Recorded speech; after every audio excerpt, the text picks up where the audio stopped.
Also said you were part of this gang of stupid, crooked people that don't care about your country. Stupid, I can take that. Stiff, yeah, probably. Don't care about the country.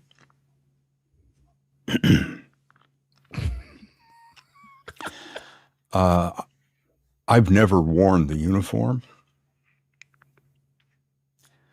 but I've been in combat for this country in Afghanistan and Iraq, Kuwait, been shot at, spent nights in foxholes filling up with water in the desert. I'm not aware that the President of the United States has ever done any of those things for his country. Please correct me if I'm wrong. You become a journalist because you love the First Amendment. You become a journalist because you love the country. And while all the other descriptions that the president used about me might be applicable, not that one.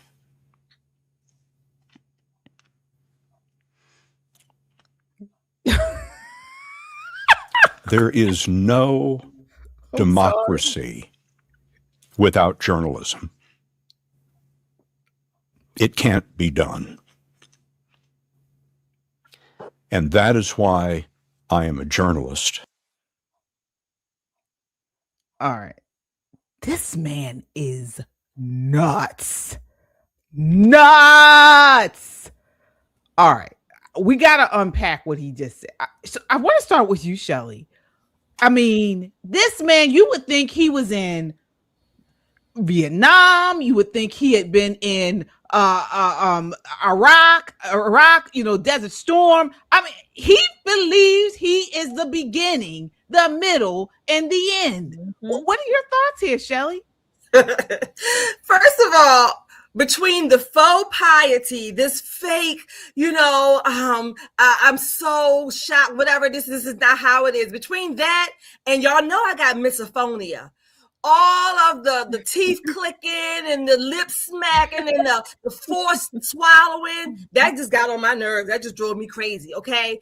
Look, Scott, you are not the story, okay? You should not be the story. Get off your high horse. This was just, it was funny. It was awkward. It was weird. Mm-hmm. But look, I want to dedicate this show, if I may be so, vocal to do it, bold to do it. I want to dedicate this show to Daniel Pearl. 2002 journalist, Wall Street journalist, who was kidnapped, abducted, and literally lost his head, beheaded, okay? So I want to dedicate this show to Daniel Pearl, the journalist who literally lost his life. Yeah. Nicole, what are your thoughts? I lost my job. Listen here, his God complex is showing. Wow. Oh, I was in the desert. I was in a hole. I was in combat. No, you were with the press corps. That's where you were. So far away. The only way you would have gotten shot if there was a ricochet that bounced off the ass crack of some woman selling fruit on the side of the road. Let's keep it a buck. He has never, ever served this nation. Chasing a story is not serving this nation. Putting that flag on your life jacket, your flak jacket, on your helmet, that's a whole different level of commitment to your nation. Collecting multi-million-dollar checks for repeating a story is not the same thing. And the fact that he thinks it is tells you just how delusional this man is. I mean, I've not seen anybody this pious in a very long time. And y'all know, I know some folk, right? I know a ton of people who are upper butt cracky. He is the grand poobah of upper butt crack, unmitigated, the champion of whiny ass bitches. Sit down, Scott. Yeah. I mean, he reminds me, now you guys know I did, my background is like a theater background. I was like a theater, weird theater kid in high school, in college, and even afterwards, I was really into acting. He reminds me of one of the theater guys that was, very much beyond his time. He wants to get in with the young kids, and he's always coming back to every audition, and he just thinks he is just this everything, and he's not. And and another thing, folks, I mean, he looks bad. I don't know what they do in 60 Minutes. Maybe he's wearing makeup. In this interview, he was not. But my goodness, this man looks really bad when you compare him to the images and the video on 60 Minutes and then this recent interview by New York Times. Yeah. He is the exemplar, the apex exemplar of when you really think that you are the all and the be all. That's number one. Number two, he's demonstrating how much, and I'm going to say much of the media in general, and I don't even, sometimes even social media, but certainly broadcast media, they are so out of touch with real people in real life, in real time. They really are. They don't know. The fact that he said in that interview that he didn't even know who Barry Weiss was. Now, granted, some people didn't know, but at least you knew that, number one, she had a big blowout with the New York Times. Okay. That's how she came into the free press. And you didn't even know that. So that means you didn't even cover that story as another broadcast, a piece, if you will, that wasn't on CBS. That tells you how aloof these people are. These people are so snobbish. They are so, I think somebody called them a prig. I think it was Megyn Kelly. Priggish, not just prudish, but priggish. They are so up in their own butts, okay? Hancock could not have put them further up somebody's asses. Oh, yeah. Like I said, Grand Poobah of upper butt crack. This is who he is. And it's crazy because he spent his time being a tempest in a teaspoon. Do you know, when you develop this thing where the only source of righteousness and good information comes from this venerable show. Right. And I am the lead. I am the king. Right. Okay. You know what, Scott? When was the last time 60 Minutes had, major viewers? Major viewers. It was probably after the whole Kamala Harris scandal, when people wanted to see what that interview actually looked like versus what they put out. But since then, not so much. Not so much, sir. I mean, he's got a God complex. He's got a God complex. And one thing you said, Shelley, the reason why he didn't know Barry Weiss is because she's nobody in his world, in his mind. He believes that 60 Minutes is where it begins and where it ends. And the rest of the people are flunky minions that, they are blessed by his presence, that he may even know them. This is the attitude we're getting from him, and probably from many people in the legacy media. Okay. Folks, this is Poppin' Politics. As you come in, and again, we're not legacy, we're new. You know who we are. We're conservative. Our moniker is smart, edgy, and conservative. That's what you're going to get here. If that's you, hit that like button, share, and subscribe.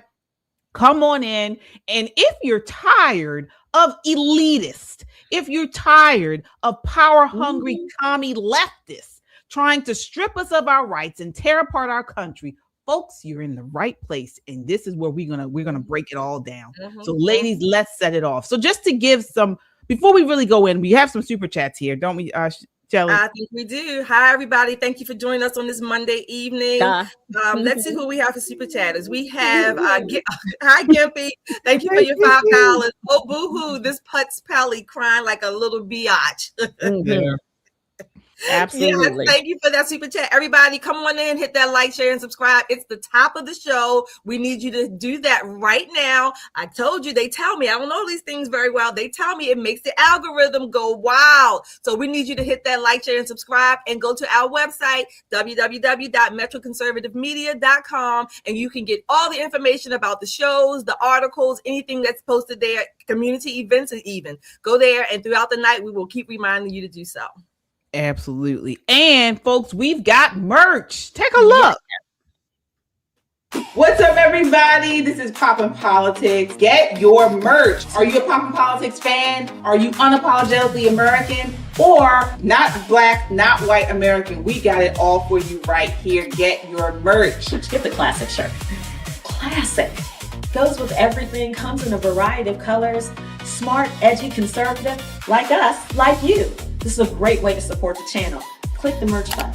There is no shame in being an American. Get your shirt today and be unapologetic about it. Get your shirt, wear it, and be a proud American. You can get it all in t-shirts and hoodies. You can get it in stickers, on bags. You can get it all on our website, metroconservativemedia.com, or our YouTube page, Pop and Politics, and tag over to store. You can get your merch and show you're proud to be an American and support Pop and Politics. All right, and folks, we are celebrating here America 250, right, Nicole? Absolutely. And look at this super cool shirt. This shirt, out of all the A250 shirts that I own, is absolutely my favorite, mostly because of what it says. And it's really good material too. It's super nice material, but it says not black, not white, American. Don't let them divide us. This is the perfect shirt if you're going to the conservative soiree over at the Leadership Institute or somewhere at Heritage, or if you're coming to work out with us down at the National Mall at the Lincoln Memorial on the 28th, I think it is. But Father's Day quickly approaching. Order tonight so your dad can have a cup to catch liberal tears and a t-shirt to dab their dry eyes. This is the best gift for Father's Day. So get it now, a great way to support the channel, and you'll have really cool merch to show off your politics. Yeah, absolutely. Folks, thank you guys so much. So let's get into this. Can I say something else? You remember when your children, particularly girls, your mother used to always say, your grandmother, get out that mirror. You're always in that mirror. Get out that mirror. She wasn't saying that because you were not cute. She knew you were cute. Your family, people knew you were cute. She wasn't saying that to us because she was saying it so it didn't go to our head. It's something about when you're in front of a camera or a mirror reflecting only yourself, it goes to your head, or it can if you are not balanced. That's why our elders, get your butt out the mirror. You've been in the mirror all too much with that. That's why they were saying it. We didn't understand it when we were younger, but as you become older, you realize that, you know what, sometimes I don't have to be the story. I shouldn't be the one made to everyone, look at me, look at me. Maybe there are other people with equally or more important issues that we need to discuss, and it's not me. Absolutely. Agreed. So, folks, we're talking about Scott Pelley. All right. As you saw at the top of the show, he was a longtime 60 Minutes correspondent and former CBS Evening News anchor for 37 years. Okay. Well, he was fired. He was fired last Tuesday, one day after a fiery staff meeting outburst. Okay. And so this all followed a major shakeup at 60 Minutes under the new CBS News editor-in-chief, Bari Weiss. All right. She was appointed after Paramount's sale to David Ellison. So Weiss has a print and opinion background via the New York Times, and she created the Free Press, as we mentioned earlier. Okay. Several veteran leaders and correspondents were also ousted, including EP Tanya Simon, Sharon Alfonsi, and Cecilia Vega. Okay. The show had strong ratings, apparently up 9% via the audience, and it had some digital growth.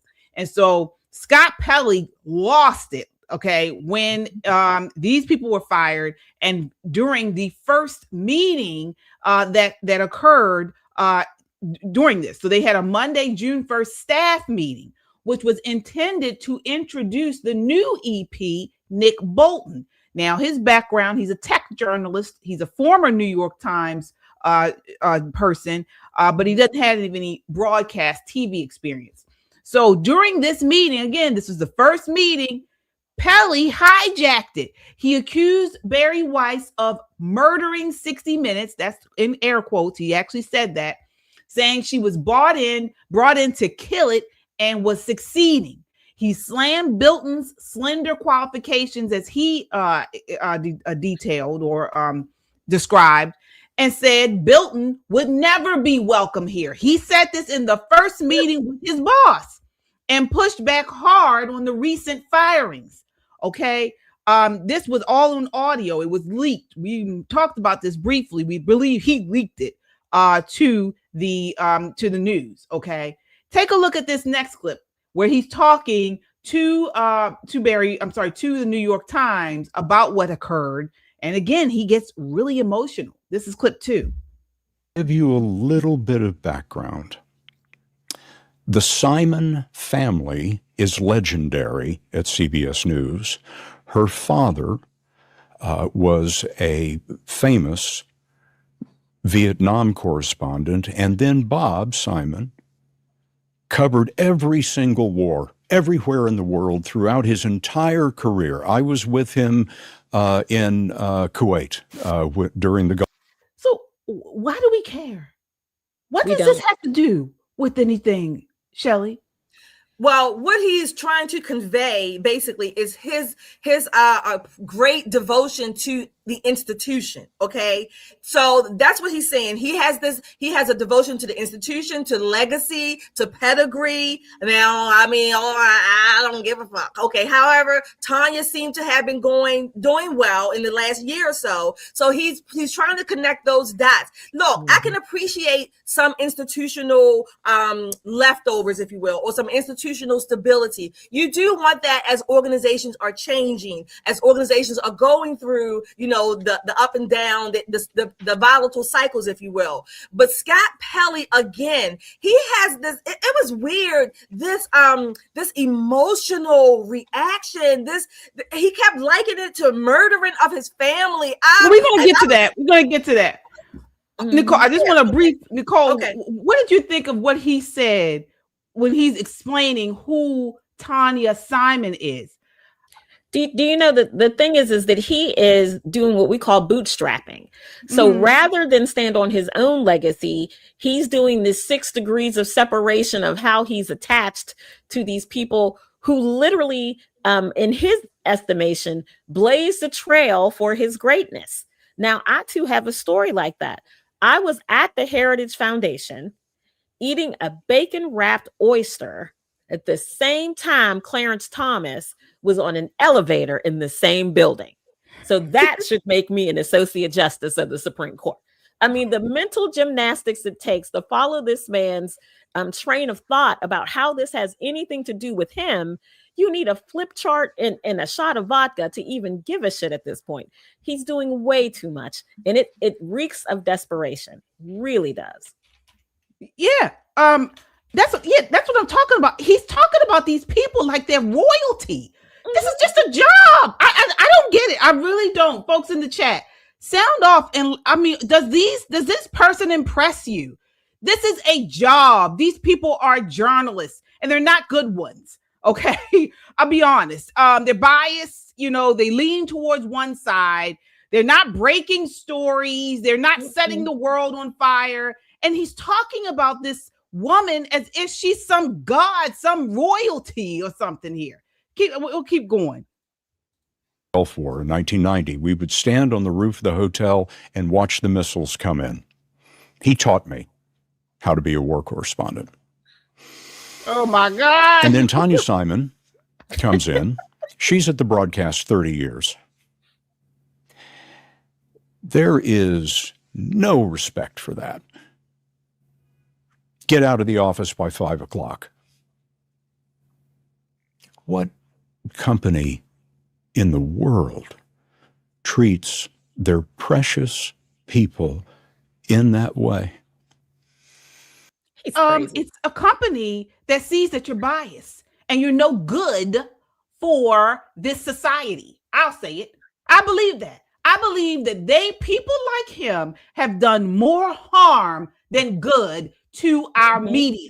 Okay, our media, our industrialized complex, because they are so biased and they claim to be unbiased, and they have just warped the minds of millions of people. That's what I think. What are your thoughts, Nicole? Listen, he acts like no one's ever been fired before. Do you think they give you a month and a half? They give you time to clean out your desk? Listen, when it's over, you get yourself a banker box, you put your plant in it and a couple of coffee mugs, you wish everyone farewell, and maybe after work you go grab a drink with some friends. It's not the end of the world. It isn't. The sun is going to come up again tomorrow. Hopefully because he sounds a little suicidal. I'm kind of worried about him. Yeah. I mean, at this point, he is really, really, I don't want to say internalizing this firing, but he internalized other people's firings. Yeah. Tanya Simon went on to do other things. Why can't Scott? What's holding him back from being a regular American person? The God complex. His ego. Because they're no longer reporters.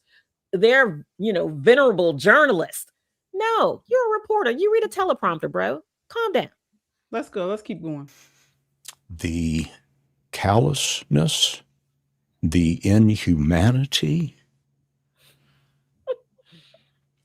breathtaking, complete lack of empathy in this management for anyone who works there.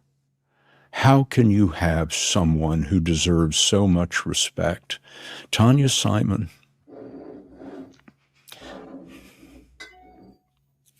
spent her whole childhood waiting for the call that her father was dead, never knowing if she would ever see him again.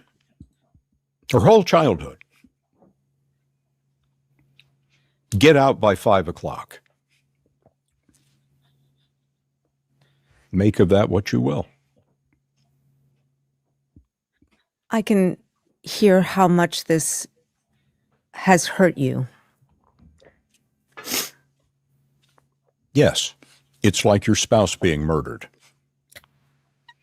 And I don't care about me. It's not about me. I am not emotional about this because I have lost this job. I've done it for a long time. You are emotional. I've had the greatest experiences. But the people I leave behind, treated in this way, that breaks my heart. And it's going to take me a long time to get over it. We know that. We know that. Shelly, I mean, what am I missing? Okay, let me add some balance to this part. Okay, in Scott Pelley's defense, quote unquote, I put that in light quotes. I know personally what he's talking about. Well, it didn't happen to me. I'm not going to have this vicarious crying. Don't get me wrong. But there was a former colleague. I mean, literally, this woman for the company, she was all in to the fact that we called her the company. Like, you know what? You are, company XYZ, right? The living embodiment of it. Well, one day we go to work, we had our regular calls in the morning, things like that. By the afternoon, that woman was gone, literally gone. And I'm not talking about gone sick, passed out. She was fired, terminated out of the blue. I kid you not, out of the blue. To this day, she still doesn't know. I mean, whatever the reason was, at least she's not saying. But and don't get me wrong, she was a good manager. She was a manager. She was excellent. Okay. She would get on our nerves. We're like, oh my gosh, you live and breathe this business. Okay. But she was gone. So I can understand from a colleague perspective, our heads were like literally on a swivel. Of course we missed her because she was a really good employee. She worked well for the company. She carried the company's vision and things like that. She was excellent. We did miss her. But again, life goes on. She didn't go somewhere and kill herself. She didn't go somewhere and, cry about the people she left behind. I'm sure she had her moments, but nevertheless, it didn't go to this depth. Okay. Scott Pelley, this is weird. And if I was his wife or his family member, I'd be sleeping with one eye open. I'd be sleeping with one eye open, really, because all of these homicidal, suicidal tendencies and verbiage, something ain't right in Scott's camp. I guess. I mean, honestly, I still don't get it because with your situation, Shelly, and maybe I'm wrong, but the way you're describing it, this person was integral in keep the glue that kept the office together. Mm-hmm.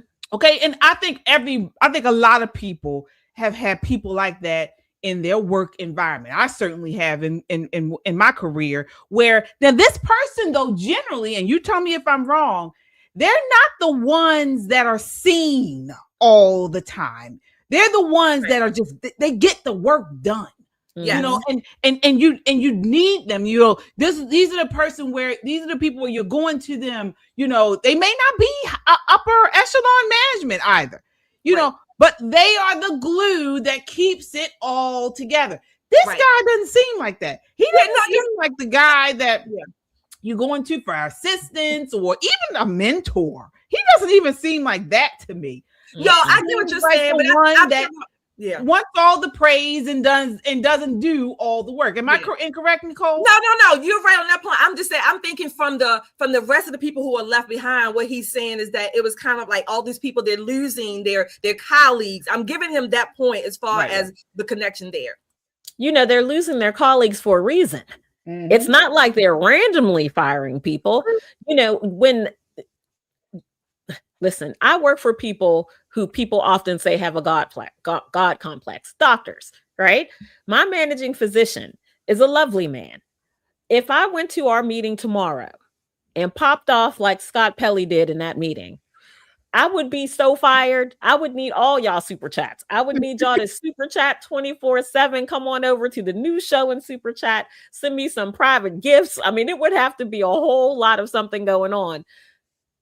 But corporate life does not allow you to do that. In your head, you can say what you want to say. You know, you go online and you look up some angry work memes, you know, like you want to kill somebody, you type a few angry emails and then delete, never send it. That's what you do. But what you don't do is think that you are irreplaceable. So much so that you're not popping off just to your supervisor, but to the name on the bottom of the paycheck. You're not good enough to run this company. And I'm sure Barry was like, who is he talking to? He can't be talking to me. But even after he made that comment, they gave him a chance to try to clear up what he was saying. Like, were you having a stroke? I mean, your dog died this morning. What was the reason that you were acting out? And his answer was, we don't like you. We want you gone. You can't say that in a corporate place. You may not like your boss, but it's not your company, Scott. You're a worker bee. Someone should have told him that 10 years ago. You're a worker. And I know that you idolize, you know, Bob Simon, and God rest his soul, you know, he died in a car crash and all of that. But his daughter did not spend her childhood crying her eyes out because daddy was a war correspondent. That's not how her childhood was spent. She had a fantastic education. She traveled the whole world with her family. So this whole narrative that he's built in his head is better off in a book. And I'm sure we'll get several books out of Scott Pelley, and I'll read the front cover and the back jacket, and the shit in the middle somebody else can tell me about over it. That's it. That's exactly what you. Right. Well, Barry Weiss and Nick Bilton, they responded to what has occurred. So Weiss addressed it to the staff. She said trust was broken by Pelley's performative display of hostility. Mm-hmm. Okay. They tried to find a way back, but he chose his path.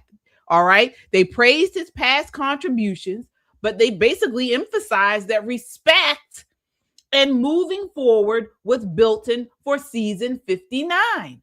All right. That's basically what it is. Because as you mentioned, Nicole, he was fired for a cause. Right. All right. And let's talk about CBS News. This bright, shining star on a hill, like he describes it. Let's talk about the bias of CBS News. This is clip 4. Take a look. Fact is, the president was right when he said, hey, you work for a biased network. He spent 50 minutes plus the time he spent in the rain that wasn't being recorded. So she got a 50-minute interview. It's not like she had no time with him at all. She's like, well, I travel all the way to Wisconsin.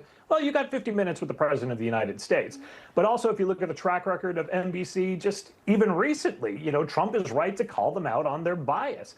When it comes to former NSA head John Bolton, they framed his pleading guilty to having mishandling classified documents as, a persecution. Trump's going after his political enemies.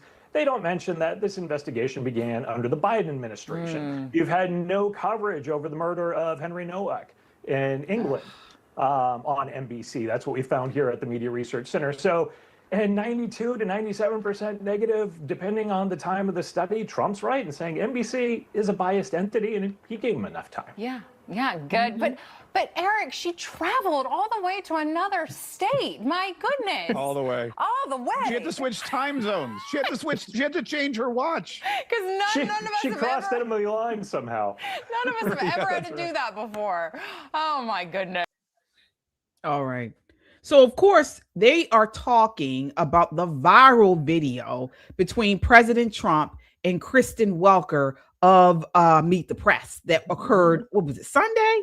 It was good. We have that as well. Let's take a look at that, because that's what they were talking about, and then we'll respond. This is, I believe this is... They did to the lives of people. They destroyed people. They sent people to jail who did nothing wrong. All right, just to be very clear, there's no evidence of what you're saying, but There's let me a ask lot you of about evidence. Todd Blanche. Let me ask you about Listen Todd to me. Blanche. Listen to me. Let's talk There's about Todd tremendous evidence. There's nothing What's but not been evidence.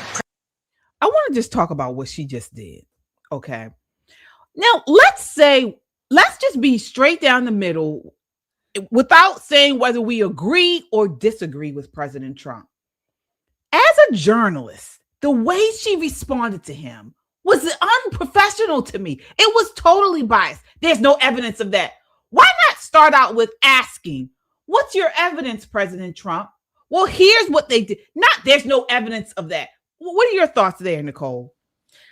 She would have been smarter and the clip would have played better if she would have just shut up. Mm-hmm. If she would have just let him, when you're doing interviews, it's a transfer of energy from one person to another. And she was brilliant in getting him this angry. Absolutely brilliant, pushing the buttons to get him this angry. But her ego wouldn't allow her to shut up and let him just kind of explode. So she kept trying to jump in to cut him off for her, little clip or what have you. But if she would have just been quiet as a media person, when someone is having all the emotions, be quiet. Let them have the emotion. Let them get it out of their system. And then you are in control of that energy as it comes back to you. She could have then asked him a follow-up question that would have been like what you said, KJ. Mr. President, give me your proof that this has happened a lot. Do you know what I mean? It would have made for such better TV, but they are so busy trying to score points. They want that snippet that they can put on TikTok or they can put on IG and people go, oh, aha, she ate him up and all this. And all it looked like was the most powerful man in the world was displeased with her. And so much so, he rattled her chain. Yeah. Let's continue. I want to get you in on this, Shelley. 1 second, please. The election was rigged. It was a dirty election. Mr. And it's President, happening again right now in California. Presented evidence. It's happening right now in California. Right now, look at what's Where's happening in California. To that?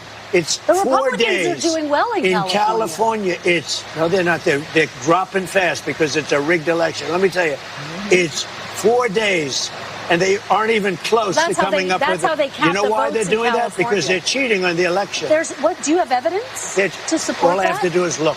All I have to do is look. That's not evidence. And I listen to people, and let's see what happens. But, sir, that's not evidence. Do you think it's appropriate? That's how they count the votes in California. Do you think it's appropriate that they have an election, and 5 days later, they're nowhere close to picking a winner? State and local officials acknowledge they are slow. They're urging. No, they're crooked. They're urging the votes to be counted quickly. That's how they vote in California. They're crooked, just like you're crooked. Your press is crooked, and Meet the Press is crooked. To be fair, I'm not crooked, but let's really. Will you play?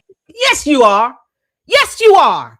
Shelley, what are your thoughts here on this exchange? Okay, first of all, another faux pas for tonight that just got me rattled from the beginning of this was her wearing those light colored shoes with that dark suit at the end, the shoes at the end.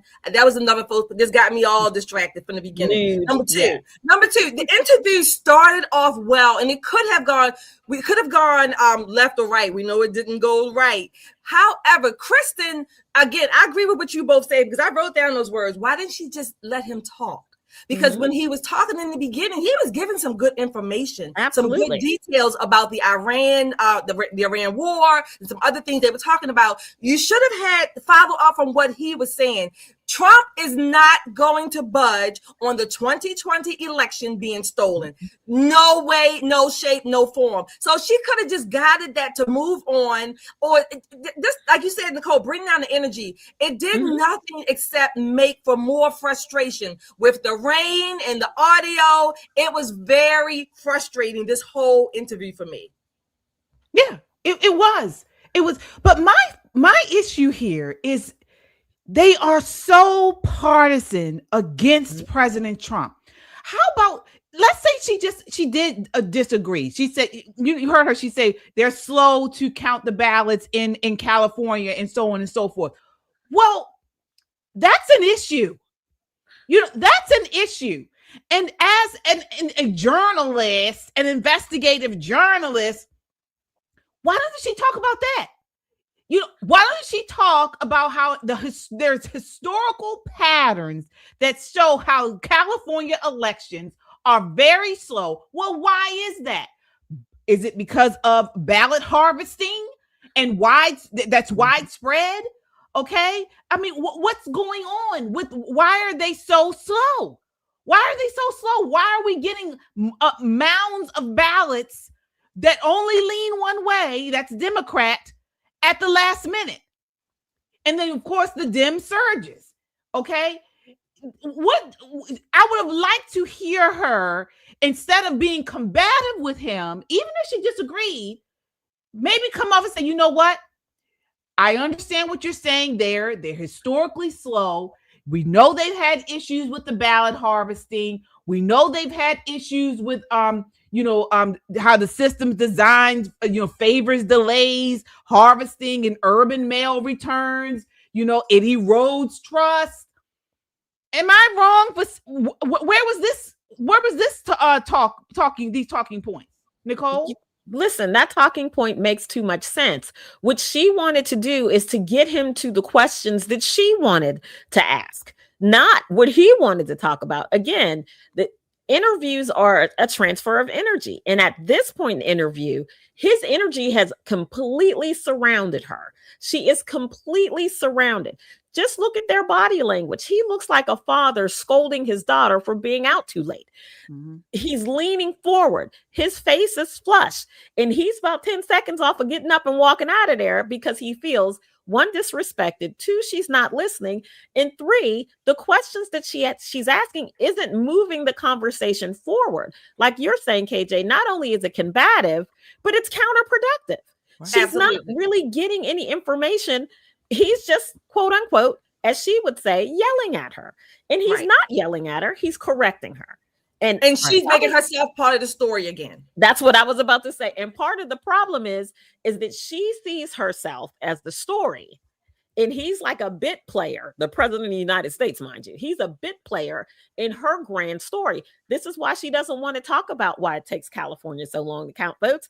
It's just the way they do it in California. You're a reporter. Yeah, you're not going to ask the question. Well, you're not going to call Gavin Newsom and say, why does it take 30 days before we find out who won an election in California? Unless Kamala Harris is on the ballot and it takes you 15 minutes? Yeah. What's the problem? Yeah, that's a very good point. Here she is again. Play right into their hands. Let's continue. You're either crooked or you're stupid. You play right into their hands with this rap. You know that these elections are rigged.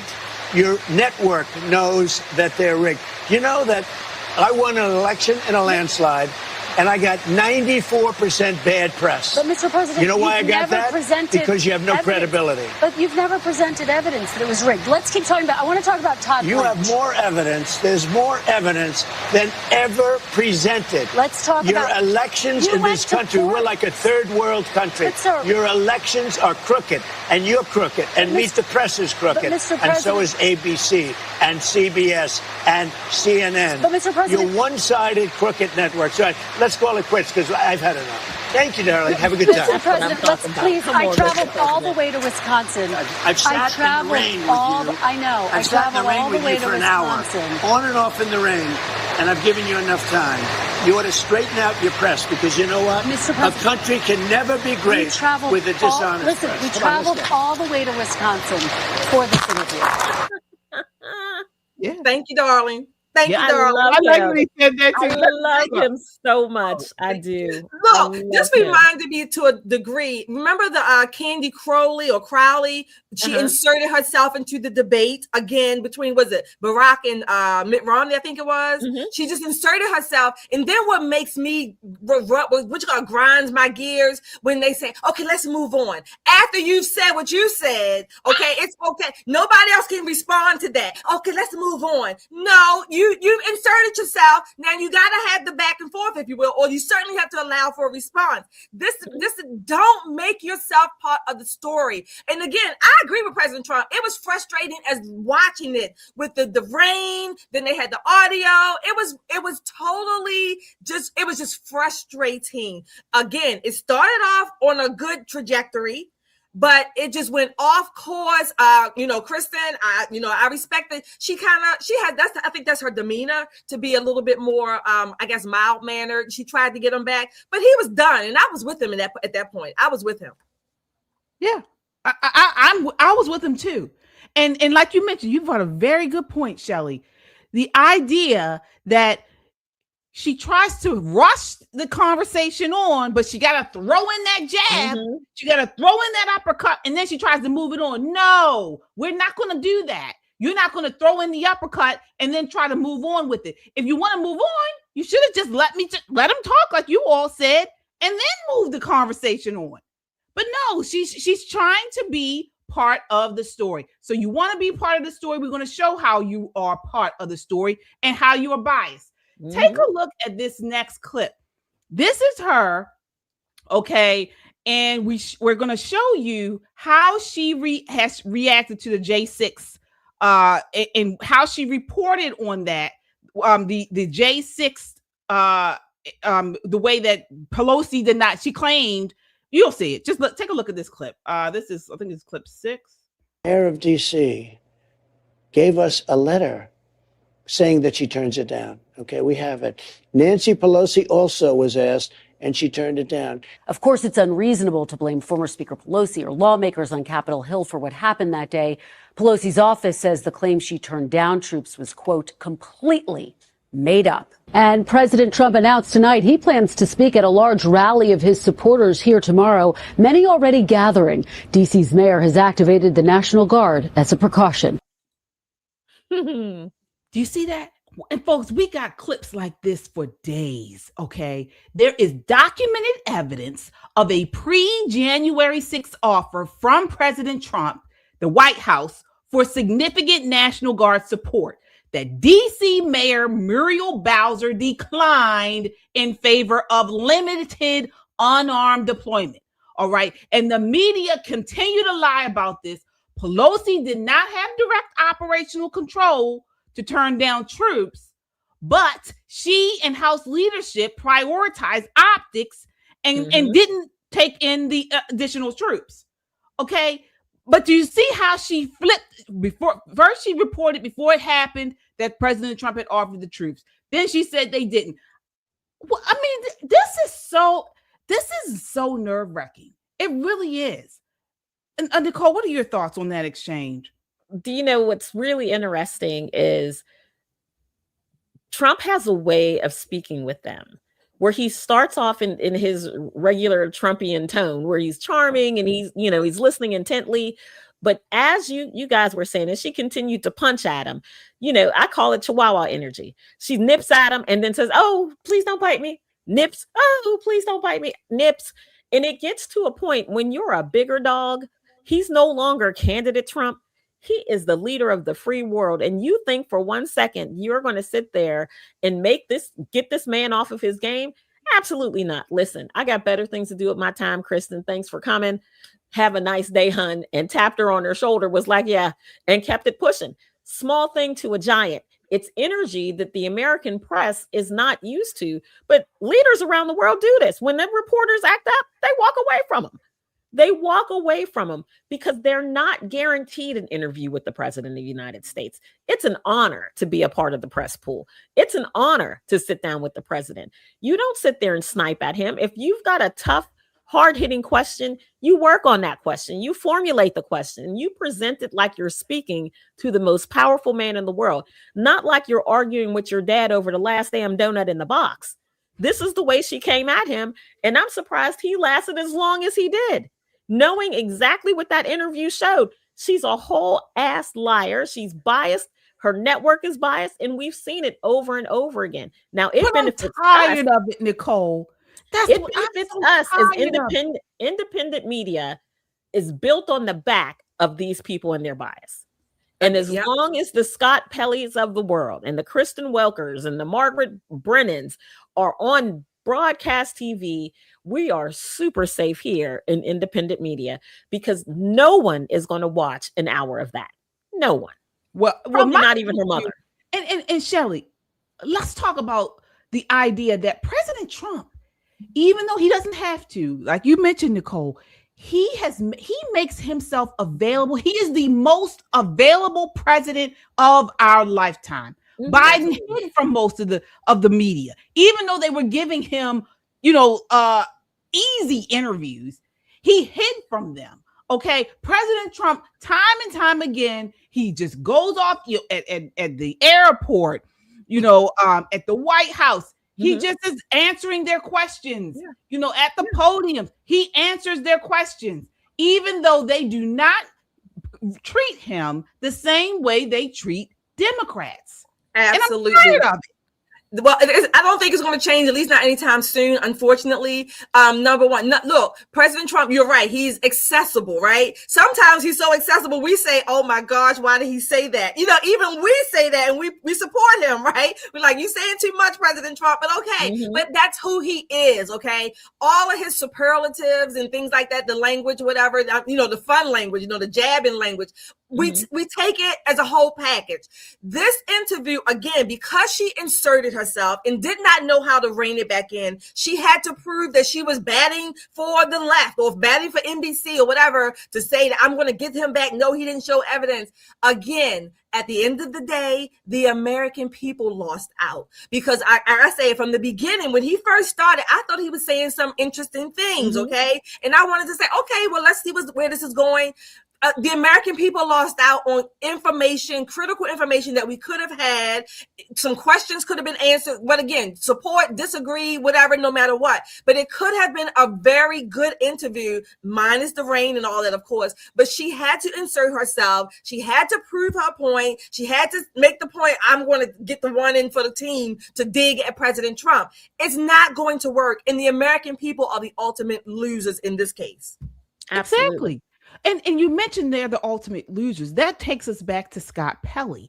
This is why I have zero guilt or feel badly about him being fired. Zero. I do, even after watching that New York Times interview, because they are no longer the investigative journalists for the people. Okay. Again, I believe these outlets like CBS, like ABC, like CNN, they are doing more harm than they are good because they're biased when they're supposed to be unbiased. Their bias is leading people down a road of lies. And so this is why they're the enemy of the state now. They're the enemy of the people. He made at one point, they were ones where I would put them up, and praise them because they were always trying to get the facts, no matter if you were Democrat or Republican. But now they are propaganda. Okay. Here he is here again in clip 5, crying like a baby. Take a look. I saw Nick Bilton's email and then saw him reading to my brokenhearted people off his phone. I felt that somebody had to stand up for the broadcast, not just the broadcast, but the people. There are people in that room who go to war zones when they are pregnant. Please help me. Are these people doing this for free? What's going on here? Am I being heartless? Mm-mm. I mean, can you imagine working when you're pregnant? Oh, the horror. Oh, yes, I can. The horror. I worked 8 months. I did too. I did too. That makes And I three didn't of get us. 7 figures. I didn't get 7 figures. Nope. Wasn't And I being didn't have paid Scott 7 Pelley crying 7 figures liberal plus tears. security in the no, whatever. Go ahead. Let's go back. Because maybe we're missing something. Room who go to war zones when they are pregnant. I mean, this guy is so far removed from reality. Millions of women go to work pregnant. And again, we don't get 7 figures every year.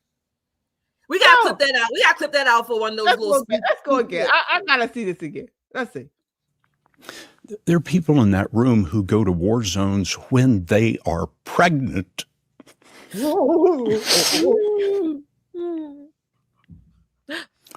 Newsrooms are sort of like the military or the police or They are not. the beautiful people at the Let's talk about that. I mean, because he continues to compare himself to military. Shelley, I want to get your response on this. You are military.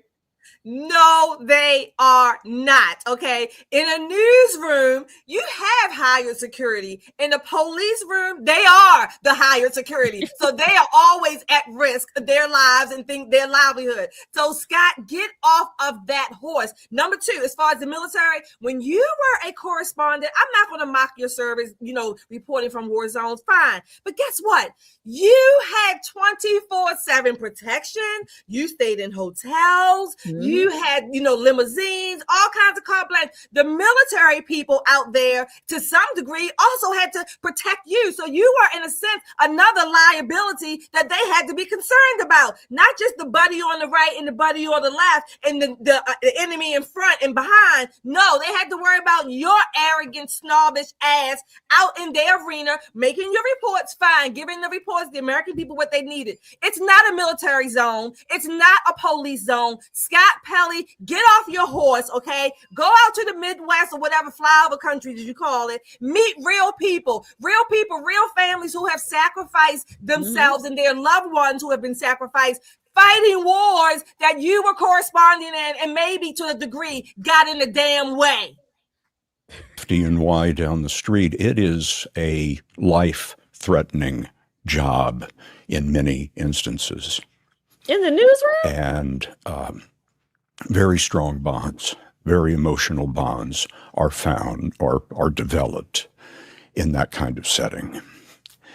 And to have people running CBS News who don't know that, have never felt that, and don't understand it is a tragedy I never expected to see.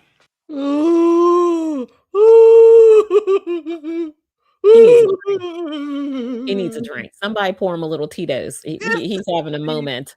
He needs a little something for that PMS. Maybe a little dark chocolate and some red wine to help him get over the hump. I don't know what's going on with this guy, but working in a newsroom is not like being in the military. It's not like being a police officer. Was out on assignment. He's saying when he was out on assignment. The military's on assignment every damn day.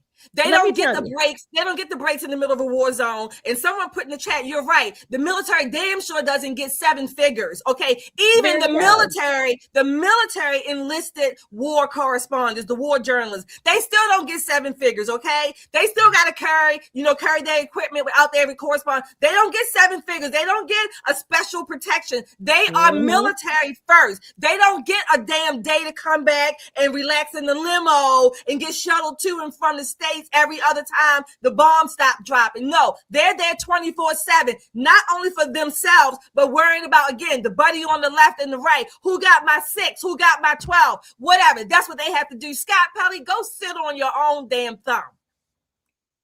And twirl. Spin. Spin. I don't feel sorry for this guy. I really don't. I want to. Because, good Lord, he looks like he's been through hell. I mean, the makeup they put on him on 60 Minutes he needs to get back into it because that man, woo, he looks like, he looks like the back of a baboon's ass. Really. I couldn't believe he looked like, I was wondering what is going on with him. I really was. I think he's having some sort of breakdown. This guy. Yeah, he's having some sort of breakdown, and it's unfortunate. It's unfortunate to see a grown man fall apart so very publicly. I mean, the stuff that he's saying, the stuff that you say when you're drinking with your friends at somebody's apartment or somebody's house, you all are sitting around lamenting. But this is not things that you say publicly into a microphone when you call yourself a journalist.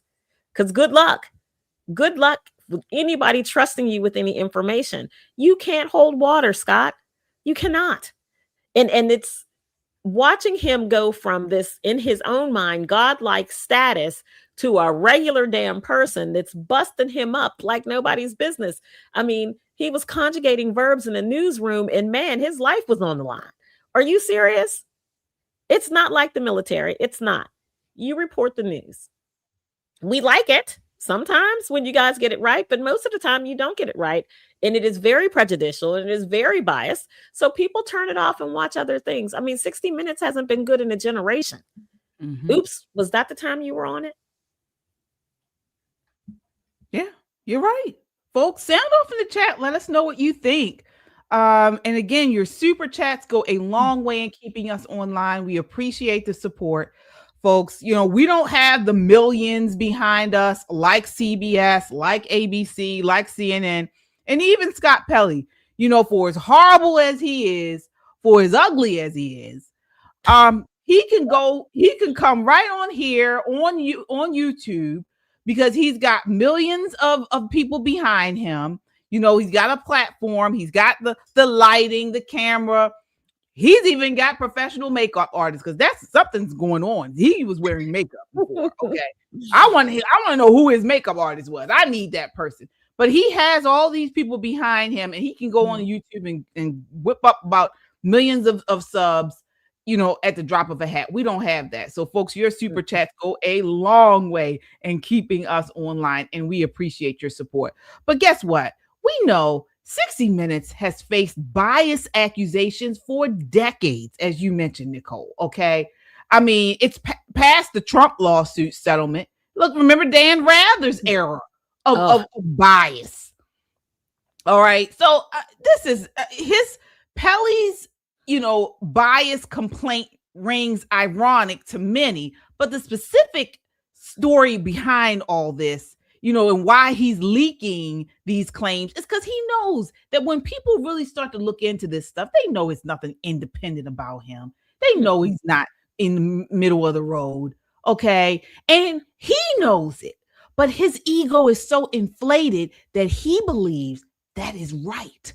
He believes that he needed to insert his moral superiority.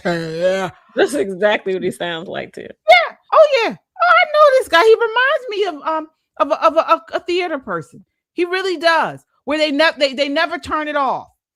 They're always on, even after the show, and everybody's left, and you take off the makeup and all this type of stuff, and you pull your wig and your mics off, and he's still like, "What do you mean?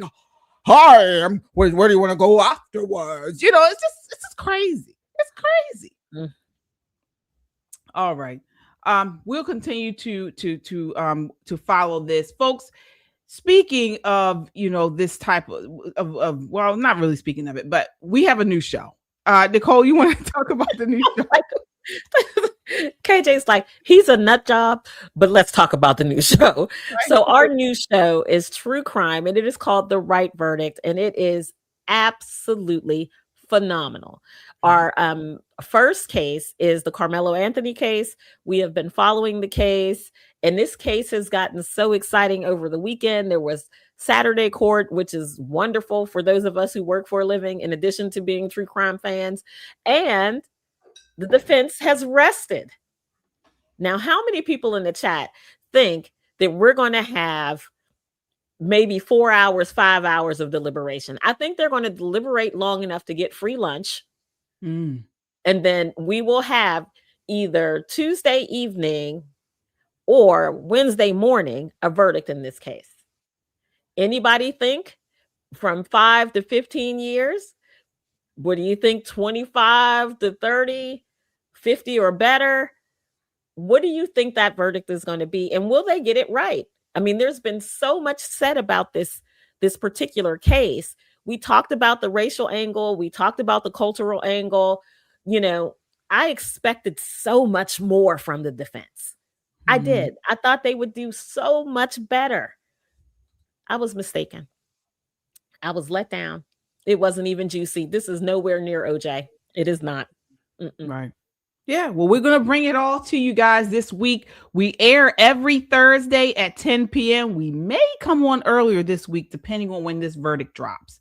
So, go. What Allie says 15 to 25. Yeah. Raven says defense fell apart. She's right. Yeah. CPC says 8 hours. Maybe. I might give it to him 15 years. And after 7, he gets parole. I don't know. Personally, if he gets anything less than 50, I feel like, we were playing. I think we weren't taking it serious.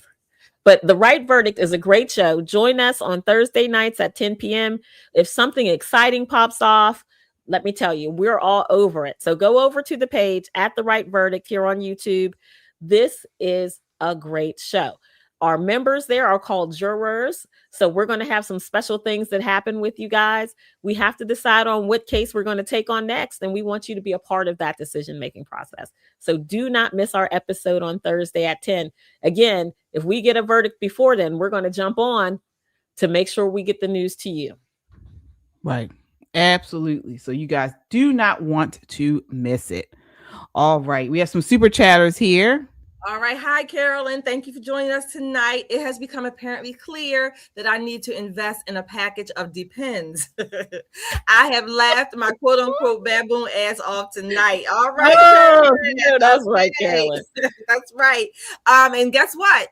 Nicole mentioned our new show, The Right Verdict, but we have other shows as well. Just the Guys on Saturdays. We have Christian Conservative. Of course, we have Pop in Politics here. Look, the only way you will know that we're coming on is if you hit that notification bell. So anytime we go live, just in case we have to pop in, you will be notified. Hit it tonight. Like, share, and subscribe tonight as well. The Right Verdict. Again, we have our members. We also have member, what do you call them? Member club memberships on this channel. We have our Freedom Club here on this channel, and the other channels have their own different titles. I forget them all, forgive me. But don't rely on my memory. Go to www.metroconservativemedia.com and you can find out all the information for yourself, as well as our Discord channel. Go there right now, join, chat, send your pictures, get pictures of your merchandise with you wearing it when it comes in. Oh, speaking of merchandise, the merchandise is coming in really quickly, much more quickly. You're going to love it. Get yours today. America 250 is hot. It is super hot. And this is the season. Listen, you guys, before you know it, 4th of July will be here. And you don't want to be the only American who's not appropriately dressed for our gigantic birthday party. If you don't live in the DMV, you have no idea how hard the Department of the Interior, the Trump administration have been working to clean up DC. So it is a great place to come and party. The reflecting pool is absolutely gorgeous now. I mean, that thing is breathtakingly gorgeous. There are no longer, fungus floating on the top, homeless people taking baths there. Columbus Circle, right outside of Union Station. There are no people there harassing you, nobody taking a bath in the fountain anymore. There's no graffiti. There's no big Hamas, graffiti all over the front of Christopher Columbus's statue. I mean, this is a beautiful, beautiful, beautiful time to be an American.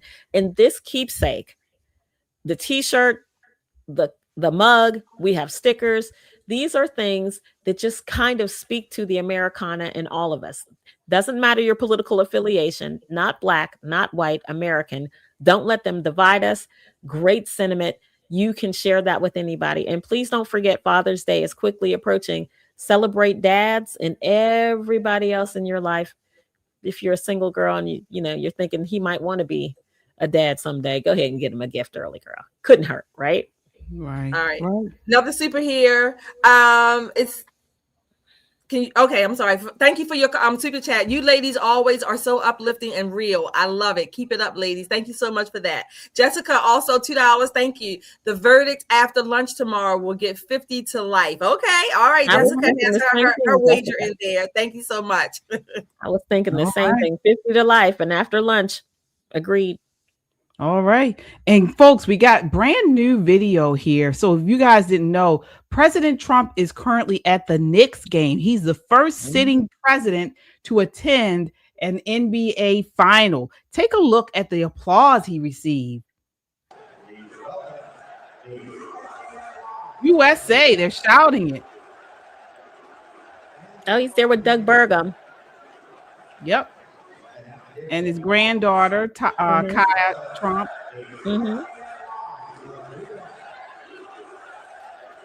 So, I mean, it sounds like they're setting it all on fire, folks. I mean, for him.